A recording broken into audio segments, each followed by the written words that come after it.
जय श्री कृष्णा। राधे राधे। आज आप लोग सुनेंगे ज्योतिया व्रत की कथा। दो बहनें थी, एक का नाम था सुखिया और दूसरी का नाम था दुखिया। दोनों का भाग्य उनके नाम जैसा ही था। दुखिया गरीब थी और बहुत दुखी रहती थी। सुखिया अमीर थी और हमेशा सुखी रहती थी। दोनों एक ही गांव में रहती थी। दुखिया सुखिया के घर में काम करती थी, साफ सफाई करती थी, खाना बनाती थी और जो खाना बच जाता था वह खाना सुखिया दुखिया को दे देती थी। इसी तरह दुखिया का घर चलता था। समय बीतता गया। दोनों के भी बच्चे थे। सुखिया को 2 पुत्र थे और दुखिया को भी 2 पुत्र थे। जब ज्योतिया का व्रत आया तो दोनों बहनों ने ज्योतिया का व्रत रखा था। दुखिया सुखिया के घर में काम करती थी। व्रत के दिन दुखिया ने सुखिया के घर जो चावल फटका उससे जो खुदरी निकला वह अपने लिए रख ली और साफ चावल सुखिया को दे दी। फिर साग को चुनी, बढ़िया वाला साग सुखिया के लिए रख दी और जो डंडल था वह अपने लिए रखी। अब दुखिया ने सुखिया के घर सारा खाना बना दिया और अपने घर चावल की खुदरी और साग की डंठल लेकर गई। बनाने के लिए खुदरी का चावल और साग की डंठल बनाकर वह खाना अपने बच्चों को खिलाई और खुद भी खाई। उसके बाद दुखिया सोने चली गई। आधी रात में एक बूढ़ी औरत उसके घर पर आकर दरवाज़ा खटखटाती है तो दुखिया पूछती है, कौन है? तब बुढ़िया बोलती है, बेटा हम हैं। दुखिया ने उठकर फाटक खोला और पूछती है, अम्मा आपको क्या चाहिए? इतनी रात में आप यहाँ किस लिए आई हो? बुढ़िया बोलती है, बेटा मुझे बहुत भूख लगी है, कुछ खाने को दे दो। दुखिया उसे घर के अंदर ले आती है और कहती है, हम लोग बहुत गरीब हैं। आज मैंने खुदरी का चावल और साग की डंठल बनाया है, क्या आप खाएंगे? तो बुढ़िया कहती है, हाँ क्यों नहीं खाएंगे, हमें बहुत भूख लगी है, हम वहीं खाएंगे। दुखिया अंदर जाकर खुदरी का चावल और साग की डंठल लाती है और बुढ़िया को देती है खाने के लिए। बुढ़िया खाना खाने के बाद कहती है कि मुझे अच्छे से कुछ दिखाई नहीं देता, इतनी रात के अंधेरे में मैं अपने घर कैसे जाऊंगी? तो दुखिया कहती है, कोई बात नहीं अम्मा, आप यहीं पर सो जाइए, सुबह अपने घर चले जाना। तो बूढ़ी औरत दुखिया के घर में सो जाती है। फिर थोड़ी देर बाद उठकर बुढ़िया बोलती है, बेटा मुझे दीर्घ शंका लगी है, कहाँ करूँ? तो दुखिया कहती है, मेरे घर में बाथरूम नहीं है, इसलिए आप उधर कोने में कर लीजिए। बुढ़िया पूछती है कि बेटा भर भर करके करूं या छर छर करके? दुखिया नींद में थी तो वह कहती है, माता जी भर भर कर दो, मैं सुबह साफ कर दूंगी। फिर थोड़ी देर बाद बुढ़िया पूछती है कि बेटा मैं अपने हाथ कहाँ साफ करूं? तो दुखिया कहती है, आप मेरे सिर में अपने हाथ को साफ कर लीजिए। जब सुबह होती है तो दुखिया को यह सब सपने के जैसे लगता है कि सोते समय मुझे कोई सपना आया होगा। वह ज़्यादा कुछ नहीं सोचती और नदी में नहाने के लिए चली जाती है। जब वह नदी में नहाती है और अपने बाल धोती है तो उसके बालों से होते हुए जो पानी बहता है वह सोने का पानी होता है। आसपास की सभी महिलाएं यह देखकर चकित हो जाती हैं और कहती हैं कि तुम्हारे बालों से तो सोने का पानी गिर रहा है, क्या बात है? फिर उसे रात की सारी बात याद आती है। वह दौड़कर अपने घर की ओर भागती है, यह सोचकर कि उसका घर दीर्घ शंका से गंदा हुआ होगा, पहले उसको साफ करना होगा। जब वह अपने घर में जाती है तो देखती है कि घर के हर कोने में ढेर सारा सोना बिखरा पड़ा होता है। यह सब देखकर दुखिया बहुत खुश हो जाती है और सोचती है कि जीत मान बाबा की कृपा से यह सब जो माता का रूप धारण करके मेरे घर आए और मुझे इतना आशीर्वाद दिए अब दुखिया अमीर हो जाती है और सुखिया के घर काम करना बंद कर देती है।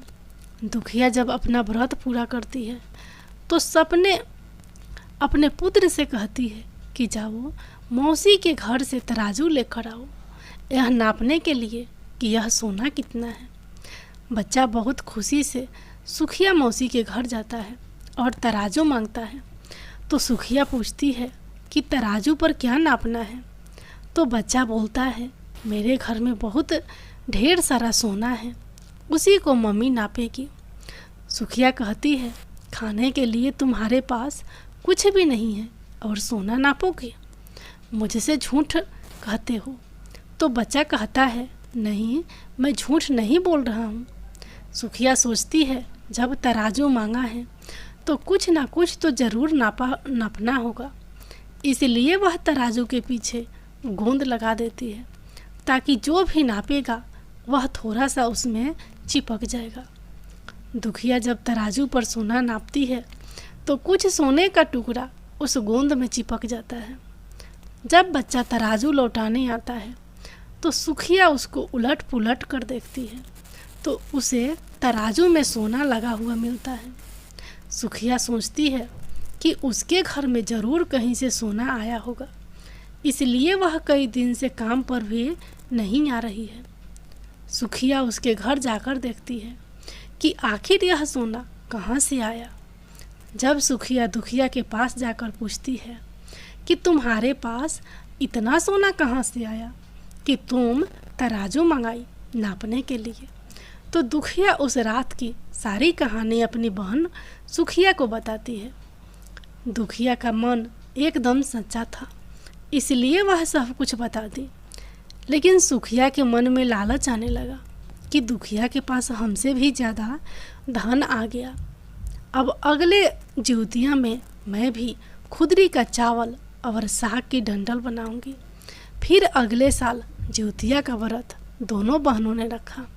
सुखिया के पास हर तरह का सुख था और धन भी था, फिर भी वह जितिया के दिन चावल फटक कर साफ चावल फेंक दी और खुदरी अपने पास रख ली। साग को तोड़कर पतिया वाली साग फेंक दी और डंडल अपने पास रख ली और वहीं बनाई, खा पीकर पूजा पाठ करके सोने चली गई। फिर आधी रात में उसके घर में भी बुढ़िया आई और दरवाज़ा खटखटाती है। सुखिया उसका इंतज़ार कर रही होती है। वह तुरंत दरवाज़ा खोलकर बुढ़िया को अपने घर के अंदर ले आती है। बूढ़ी बोलती है, मुझे बहुत भूख लगी है, कुछ खाने को दे दो। तो सुखिया कहती है, मैंने खुदरी का चावल और डंडल का साग बनाया है। बुढ़िया बोलती है, कोई बात नहीं, मैं खाऊंगी। तो सुखिया परोस देती है। वह खाना खाने के लिए और सोने चली जाती है। बुढ़िया बोलती है, मैं घर नहीं जा सकती, मुझे दिखाई नहीं देता। तो सुखिया कहती है, कोई बात नहीं, आप यहीं सो जाओ। थोड़ी देर बाद बुढ़िया फिर बोलती है कि मुझे दीर्घ शंका लगी है, कहाँ करूँ? तो सुखिया कहती है, वहीं कोने में कर लीजिए। फिर थोड़ी देर बाद बुढ़िया पूछती है कि भर भर करे या छर छर। इस समय सुखिया को याद नहीं आता है कि दुखिया ने क्या बोला था। तो सुखिया बोली, माँ छर छर कर दीजिए। फिर बुढ़िया पूछती है कि बेटा मैं अपने हाथ कहाँ साफ़ करूँ? सुखिया कहती है, मेरे सिर में साफ़ कर लीजिए। बुढ़िया अपना हाथ सुखिया के सर में साफ़ कर लेती है।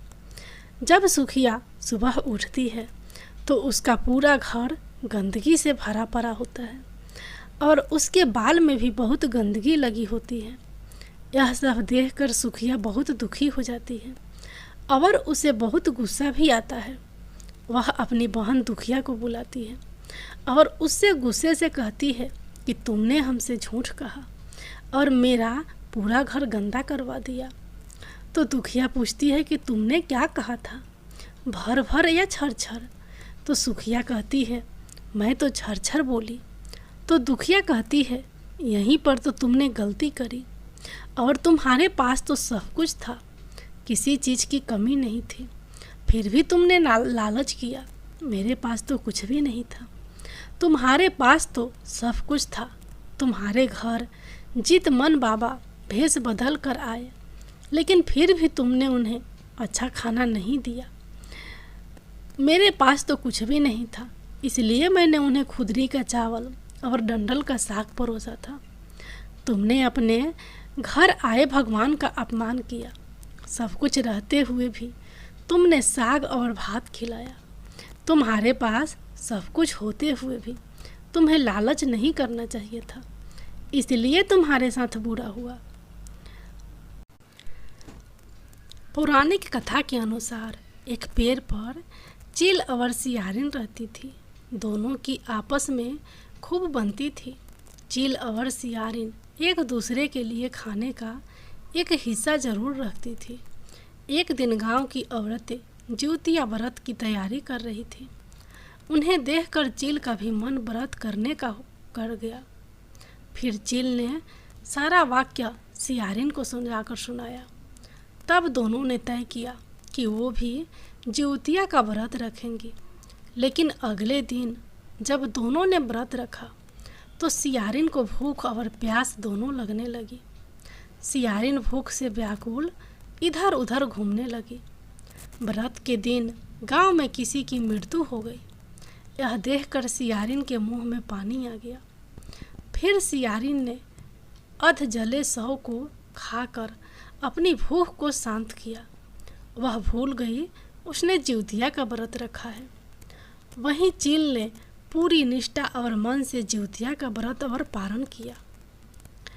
चील और सियारिन ने अगले जन्म में सगी बहन बनकर एक राजा के घर में जन्म लिया। चील बड़ी बहन बनी और सियारिन छोटी बहन। दोनों का विवाह राजा के घर में हुआ। चील ने 7 बेटों को जन्म दिया। वहीं सियारिन के बच्चे जन्म लेते ही मर जाते। ऐसे में अपनी बहन को सुखी और खुश देखकर सियारिन अंदर अंदर से जलने लगी और उसने चील के 7 बेटों को मरवा दिया। सियारिन के 7 बेटों का सिर कटवाकर उसने उन्हें चील के घर भिजवा दिया। यह सब देखकर भगवान जीवतवाहन ने मिट्टी से 7 भाइयों के सिर बनाए और सभी के सिरों को उसके धड़ से जोड़कर उस पर अमृत छिड़क कर उन्हें जीवित कर दिया। वहीं जो कटे सिर सियारिन ने भेजे थे वो सब फल में बदल गए। अपनी बहन से रोने की आवाज़ ना सुनकर सियारिन व्याकुल हो उठी और वहाँ जाकर सारा मजरा जानने पहुँच गई। सियारिन सारी बातें जब चील को बताई, कहते हैं कि तब चील ने उसे पिछले जन्म की सारी बातें बताई और ये सब सुनकर सियारिन को अपनी गलती का पश्चाताप होने लगा। इसके बाद चील सियारिन को उसी पेड़ के पास ले गई और भगवान जीवतवाहन की कृपा से उसे सारी बातें याद आ गई। इससे सियारिन इतनी दुखी हुई कि उसकी मौत उसी पेड़ के पास हो गई। राजा को जब इस बात की जानकारी मिली तब उन्होंने सियारिन का दाह संस्कार उसी पेड़ के पास करा दिया। जीवतवाहन भगवान की जय हो। अब आप लोग सुनिए अगली कहानी। गंधर्वों में एक जीवतवाहन नाम के राजकुमार थे। साथ ही वह बहुत उदार और परोपकारी थे। वहीं उनको बहुत कम समय में सत्ता मिल गई थी, लेकिन उन्हें वह मंजूर नहीं था। वहीं इनका मन राजपाट में नहीं लगता था। ऐसे में वे राज्य छोड़ अपने पिता की सेवा के लिए वन में चले गए। वहीं उनका विवाह मल्यवती नाम की एक राजकन्या से हुआ। एक दिन जब वन में भ्रमण करते हुए जीवतवाहन ने वृद्ध महिला को विलाप करते हुए देखा। उसका दुख देखकर उनसे रहा नहीं गया और उन्होंने वृद्धा की इस अवस्था का कारण पूछा। इस पर वृद्धा ने बताया, मैं नागवंश की स्त्री हूँ और मेरा एक ही पुत्र है। पंछीराज गुरूर के सामने प्रतिदिन खाने के लिए एक नाग सौंपने की प्रतिज्ञा की हुई है, जिसके अनुसार आज मेरे ही पुत्र शंखचूर को भोजन का दिन है। शंखचूर को भेजने का दिन है। आप बताएं, मेरा इकलौता पुत्र बलि पर चढ़ गया तो मैं किसके सहारे अपना जीवन व्यतीत करूंगी। यह सुनकर जिमुतवाहन का दिल पसीज उठा। उन्होंने कहा कि वे उनके पुत्र के प्राणों की रक्षा करेंगे। जिमुतवाहन ने कहा कि वे स्वयं अपने आप को उसके लाल कपड़े में ढककर बध्यशिला पर लेट जाएंगे। जिमुतवाहन ने आखिरकार ऐसा ही किया। ठीक समय पर पंछीराज गरुड़ भी पहुंच गए और वे लाल कपड़े में ढके जिमुतवाहन को अपने पंजे में दबोचकर पहाड़ के शिखर पर जाकर बैठ गए। गरुड़ जी यह देखकर आश्चर्य में पड़ गए कि उन्होंने जिन्हें अपने चंगुल में गिरफ्तार किया है उसके आंख में आंसू और मुंह से आह तक नहीं निकल रहा है। ऐसा पहली बार हुआ था। आखिरकार गरुड़ जी ने जिमुतवाहन से उनका परिचय पूछा। पूछने पर जिमुतवाहन ने उस वृद्धा स्त्री से हुई अपनी सारी बातों को बताया। पक्षीराज गरुड़ हैरान हो गए। उन्हें इस बात का विश्वास ही नहीं हो रहा था कि कोई किसी की मदद के लिए ऐसी कुर्बानी भी दे सकता है। गरुड़ जी इस बहादुरी को देख काफ़ी प्रसन्न हुए और जिमुतवाहन को जीवन दान दे दिया। साथ ही उन्होंने भविष्य में नागों की बलि न लेने की भी बात कही। इस प्रकार एक माँ के पुत्र की रक्षा हुई। मान्यता है कि तब से ही पुत्र की सुरक्षा हेतु जिमुतवाहन की पूजा की जाती है। जिमुत भगवान की जय हो।